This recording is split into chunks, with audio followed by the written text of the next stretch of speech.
बिस्मिल्लाहिर्रहमानिर्रहीम। अस्सलाम वालेकुम नाजरीन, आप यूट्यूब चैनल देख रहे हैं। मैं इमरान खान हूँ। नाजरीन, बदकिस्मती से नून लीग और उनके हवारी एस्टेब्लिशमेंट के साथ मिलकर जो नफ़रत का बीज बो रहे हैं कश्मीर में, ये फसल आपको काटनी पड़ेगी। मैं पाकिस्तान की फ़ौज से ही कह देता हूँ, कल भी बहुत सारे जर्नैल बनेंगे, आज भी मौजूद हैं। ये जो आज कर रहे हैं ना, कल आने वाले फ़ौजियों को इस नफ़रत का सामना करना पड़ेगा। ये जो आज नून लीग कर रही है ना, कल आने वाली जो पार्लियामेंट है उसको इसका सामना करना पड़ेगा। जो आज कुछ दरबारी, कुछ टाउट्स जो घटिया हरकतें कर रहे हैं, जो अल्फाज बोल रहे हैं, कल आपको इन चीज़ों का सामना करना पड़ेगा। ख्वाजा आसिफ ने तो कश्मीरियों की शनाख्त के ऊपर ही सवालात उठा दिए। उन्होंने कहा जी रावला कोट के लोग तो कश्मीरी हैं ही नहीं। वो कहते हैं कश्मीरी नहीं मानते इनको हम। वहाँ कश्मीर में लोग प्रोटेस्ट कर रहे हैं, वो एहतजाज कर रहे हैं। यार ये क्या बकवास है, ये आप क्या बात कर रहे हैं। ख्वाजा आसिफ अपनी बात से पीछे नहीं हटता। वहाँ पे पॉलिटिकल पार्टीज़ के लोग हों या बाकी लोग हों, वो अब उन्हें लगता है कि कश्मीर में इलेक्शन आने वाला है तो हम इसका फ़ायदा उठाएंगे। हकीकत तो ये है कि ये कश्मीरियों को हक देने की बात करते थे, उनसे उनकी शनाख्ती छीनना शुरू हो गए हैं।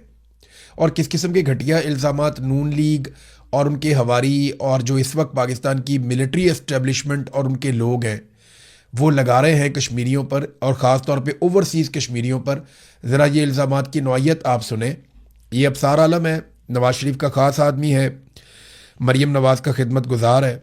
अबसार आलम का अगर आप ये स्टेटमेंट सुने तो आपको अंदाज़ा हो जाएगा कि इनके अंदर कितनी नफ़रत भरी हुई है कश्मीरियों के ख़िलाफ़। ये ज़रा आप पहले सुनिए, क्योंकि इस्लामाबाद में हमारे कुछ सहाफ़ी दोस्त हैं, बड़े अच्छे लोग हैं, बड़ा शानदार काम करते हैं, और मेरा उनसे बहुत अच्छा ताल्लुक़ है, बड़ा एहतराम का रिश्ता है। और वो लोग कभी भी उन्होंने पाकिस्तानियत के ख़िलाफ़ एक लफ्ज़ या एक जुमला नहीं बोला पाकिस्तान के ख़िलाफ़। लेकिन अब सार आलम ने उनको भी टारगेट करना शुरू कर दिया, बल्कि उन सहाफ़ियों को और लोग भी टारगेट कर रहे हैं। ज़रा आप देखें कि अब सार आलम ने ओवरसीज़ कश्मीरियों के बारे में क्या अल्फाज इस्तेमाल किए, ये सुने आप। लोग जो बरतानिया में रहते हैं उनकी जुबान और यहाँ एंकर्स की जुबान एक ही तरह गंदी है, और वो इतने गंदे हैं जो बरतानिया में रहने वाले हैं खास तौर पे, कि अभी जो स्कॉटलैंड में वाक़या हुआ है, मैं उस पर अलग से एक व्लॉग इस वक्त करूंगा। 7 मुसलमानों को चाकू के वार करके जख्मी कर दिया वहां एक गोरे ने, इस वजह से कि ये गंदे लोग हैं, ये यहाँ आके हमारी सोसाइटी को खराब कर रहे हैं, इनको यहाँ से निकल जाना चाहिए। और जो अभी चाइल्ड गैंग रेप के जो जिन मुल्जमान मुजरमों को सजा मिली है, वो उनमें बहुत सारे यही है। तो आप सोचें कि इन, और ये अभी आप देखें खबरें आ रही हैं बाहर कि कोई अपनी भाभी से शादी कर रहा है वहां पे सिटीजनशिप लेने के लिए, कोई बहन से पेपर मैरिज कर रहा है और सिटीजनशिप लेने के लिए, और फिर काम नहीं करते, वो तलाक, मसनूई तलाक दे के बीवी को घर दिला दिया मुफ्त का, और खुद साथ वेलफेयर लेना शुरू कर दी कि जी कारोबार कोई नहीं, काम कोई नहीं है। तो इतने फ्रॉड करते हैं। ये आपने सुना कितनी नफ़रत है इस आदमी के अंदर और नवाज शरीफ के अंदर कश्मीरियों के ख़िलाफ़। आपने देखा, नवाज शरीफ का ख़ास आदमी है, उसके साथ बहुत अच्छे ताल्लुकात हैं। नवाज शरीफ इसको अपनी गाड़ी में भी रखता है, अपने आसपास भी रखता है। नवाज शरीफ जब हुकूमत में आया तो नवाज शरीफ ने इसको बड़े अहम सरकारी ओहदे पर भी बिठाया था। मरीम नवाज़ का ये बड़ा खिदमत गुजार है, मैंने आपको पहले भी बताया था। तो यही नून लीग की सोच है, जो कभी ख्वाजा आसिफ बयान करता है, कभी अबसार आलम बयान करता है, कभी कोई और बोलता है। इसी तरह ना एक दौर में ये लोग बंगालियों के खिलाफ बोलते थे। ये कहते थे बंगाली छोटे कद के हैं, बहुत गंदे लोग हैं, घटिया काम करते हैं, ये तो मछली खाते हैं, इनके अंदर से बदबू आती है, इनके तो रंग काले हैं, ये खूबसूरत भी नहीं होते, ये तो 2 टके के लोग हैं। तो इस तरह ये बंगालियों को बहुत घटिया कहा करते थे। ये कहते थे वहाँ पे तो हर साल सैलाब आता है, हम उनकी मदद कर करके थक गए। हमेशा ये कहते थे कि, क्योंकि यही बात आज कश्मीरियों को कह रहे हैं ना कि जनाब हम तो कश्मीर को सस्ता आटा, सब्सिडी वाला और सस्ती बिजली देते हैं। भाई बिजली आती ही वहाँ से है, आप उनको उनकी सारी बिजली के क्या पैसे दे सकते हैं? पानी आता ही वहाँ से है, क्या आप सारे पानी के पैसे दे सकते हैं? बेशुमार चीज़ें तो वो भी पाकिस्तान के लिए करते हैं। उनके बहुत सारे जवान शहीद हुए हैं पाकिस्तान के लिए सरहदों पे लड़ते हुए। तो आप ये नहीं कर सकते, आप ये जुल्म नहीं कर सकते। आपने बंगालियों के साथ भी यही किया था। आप उनको भी ये कहते थे कि तुम्हारे तो सैलाब आते हैं, तुम डूब जाते हो, हम तुम्हारी मदद करते रहे हमेशा।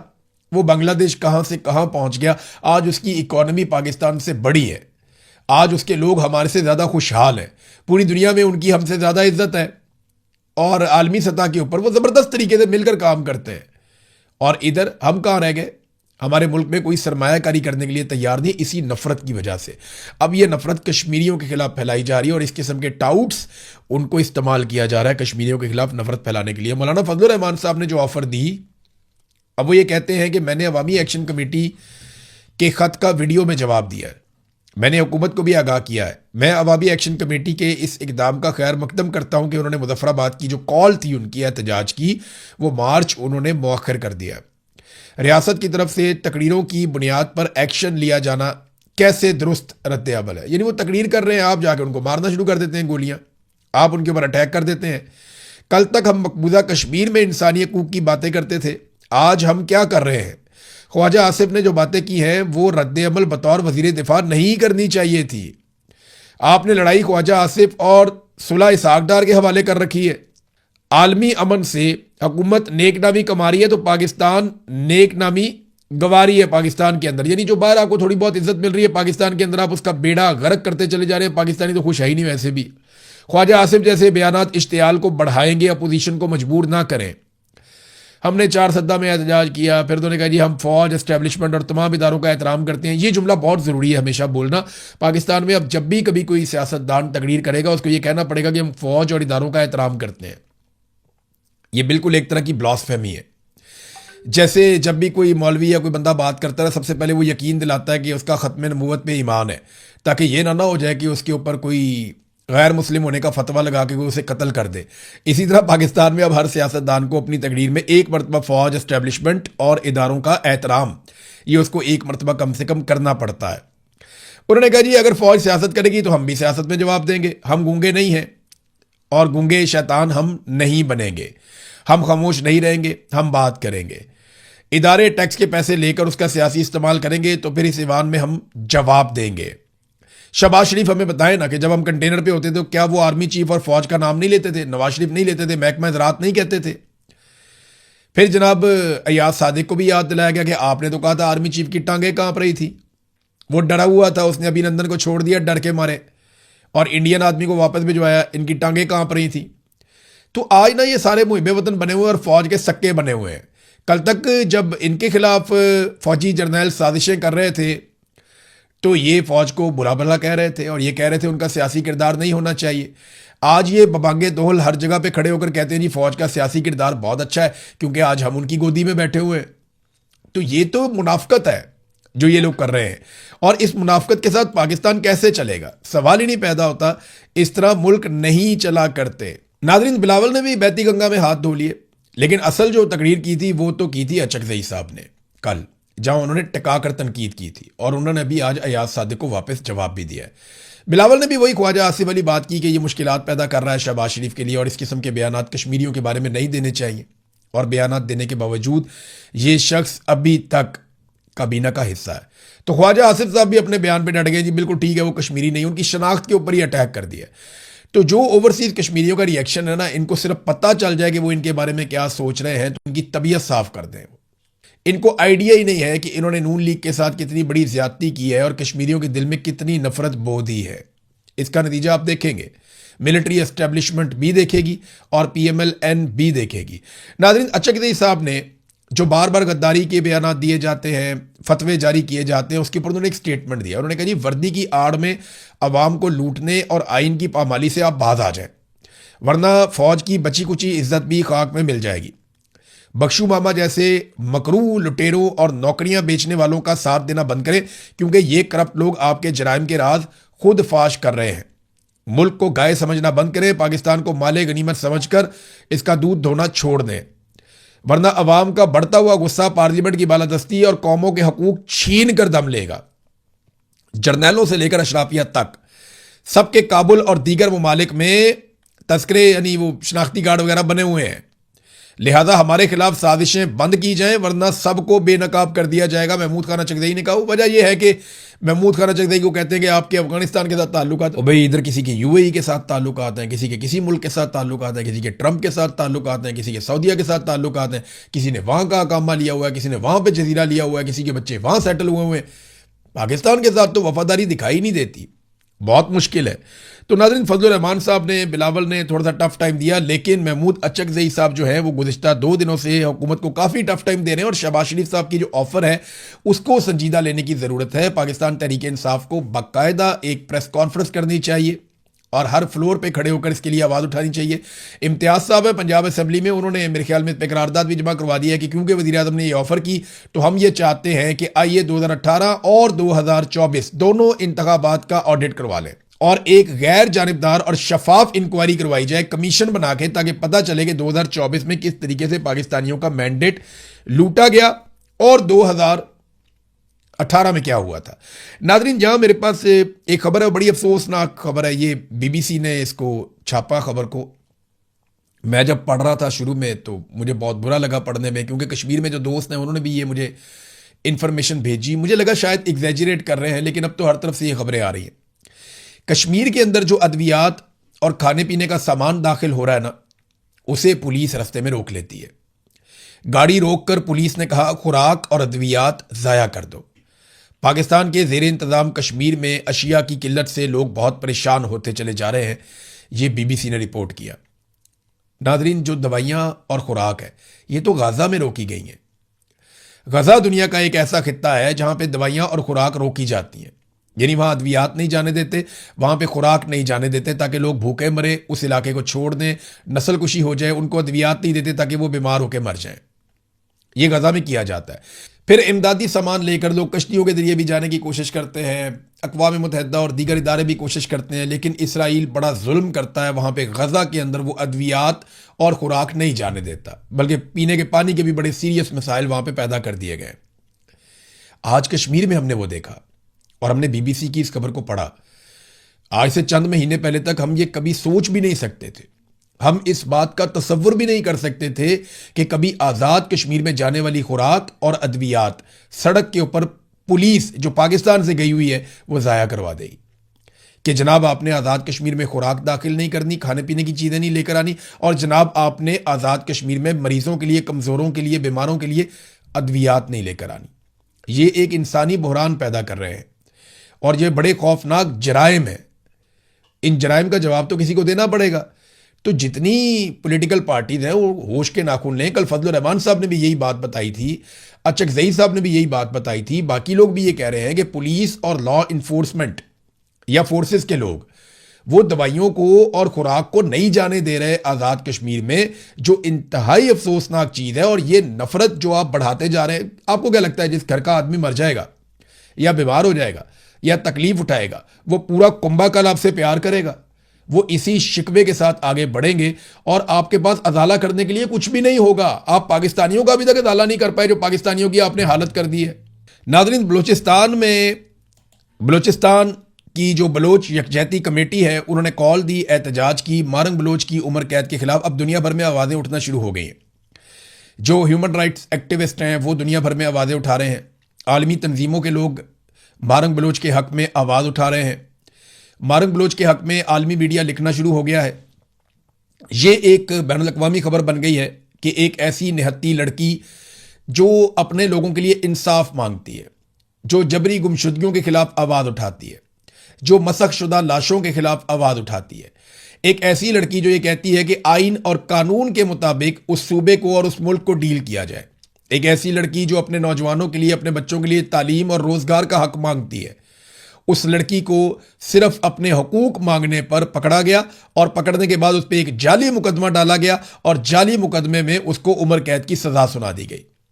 मुबैना तौर पे जिस पुलिस वाले के कत्ल का मुकदमा डाला गया वो एक एक्सीडेंट में उसका इंतकाल हुआ था और ये मामला उठा के डाल दिया गया मारंग बलोच पर। और आज मारंग बलोच को, सिबगतुल्लाह को और दीगर 2-3 और लोग हैं, इन्हें उम्र कैद की सज़ा दे दी गई। पूरी दुनिया के अंदर पाकिस्तान की बदनामी हो रही है, लेकिन मारंग बलोच जो है वो बलूचिस्तान की बेटी है, वो अपने लोगों का हक मांग रही है। उसने कोई जुर्म नहीं किया, वो निहत्ती है और वो दहशतगर्द नहीं है। ये बात पूरे पाकिस्तान को पता होनी चाहिए। बहरहाल बलोच यकजहती कमेटी की जो कॉल थी उसके बाद हमने देखा कि कौम परस्त जमातों ने भी उसकी हमायत की और पीर को कोयटा में इंसदाद दहशतगर्दी की एक अदालत ने जो सज़ा दी उसके बाद ऑलमोस्ट सारा का सारा सूबा ही बंद था। तो मारंग बलोच के साथ बलूचिस्तान खड़ा है।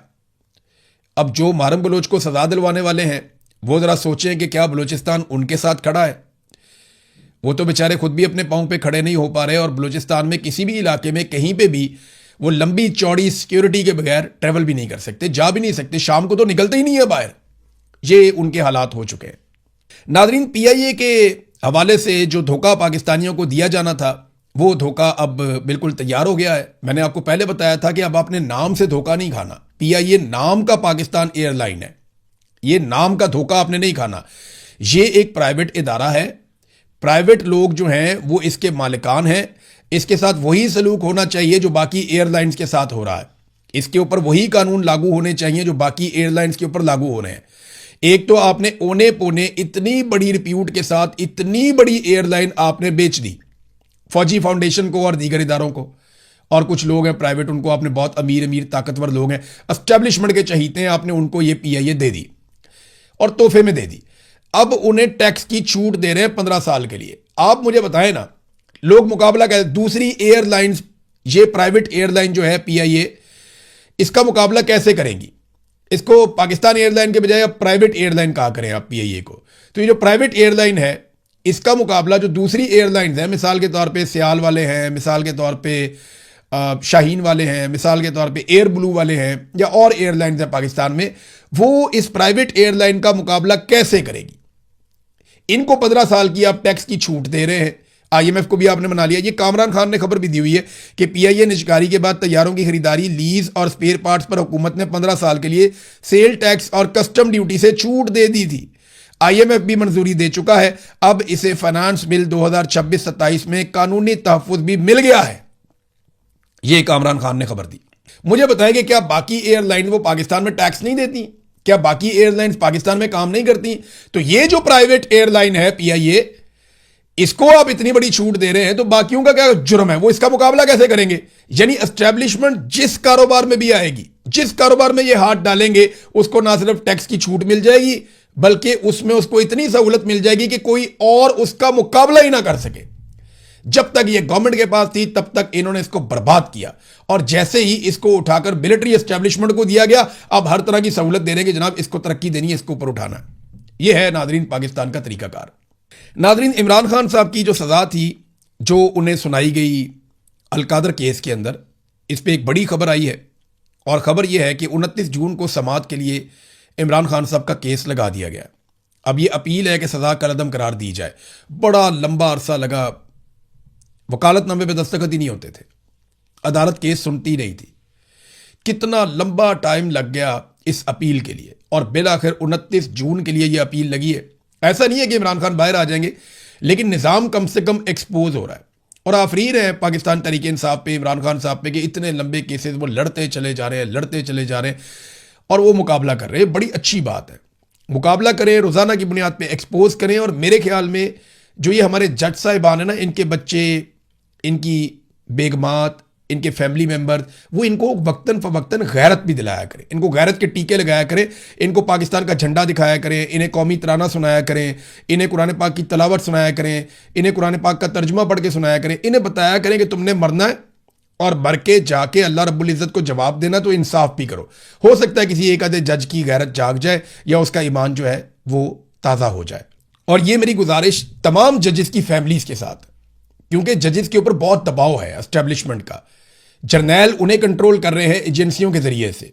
तो मेरी आपसे ये गुजारिश है जो फैमिलीज है जजों की, कि वो उनको मॉरल सपोर्ट दें, उनके साथ खड़े हों, उन्हें ये कहें कि हमने आखिरत में जाके अल्लाह रब्बुल इज़्ज़त को जवाब देना है, लिहाजा आप डट जाएं। तो जजों को घर से सपोर्ट मिलेगी ना, तो वो तगड़े होकर आएंगे। तो मेरी तमाम जजेस की जो फैमिलीज हैं, उनके बच्चे हैं, उनके रिश्तेदार हैं, उनकी बेगमात हैं, उनके बहन भाई हैं, उन सबसे गुजारिश है कि जजों को जरा तगड़ा करें, उन्हें कहिए इंसाफ कर दें आप अल्लाह का नाम लेकर। कोई बात नहीं है, कोई बात नहीं है, नुकसान कुछ नहीं होता। हमने सबने बहुत बड़े बड़े नुकसान उठाए। वो एक आदमी जेल में बैठा हुआ है, दुनिया में शहजादों की तरह उसने जिंदगी गुजारी, कितना नुकसान वो उठा रहा है, पूरा खानदान उसने रोल के रख दिया अपना। हम सबके साथ ये हुआ। मैं आपको ये कह रहा हूं कि कुछ भी नहीं होगा, यकीन करें, आपके दिल को भी सुकून मिलेगा और अल्लाह रब्बुल इज़्ज़त इसका अजर भी देगा। ये तमाम फैमिलीज की जिम्मेदारी है कि अपने अपने जज को तगड़ा करके घर से भेजा करें। नाज़रीन, ट्रंप के हवाले से भी खबर है, लेकिन अगले वीलॉग में। अब तक के लिए इतना ही। अपना ख्याल रखिएगा, अपने इस चैनल का भी। अल्लाह हाफिज़।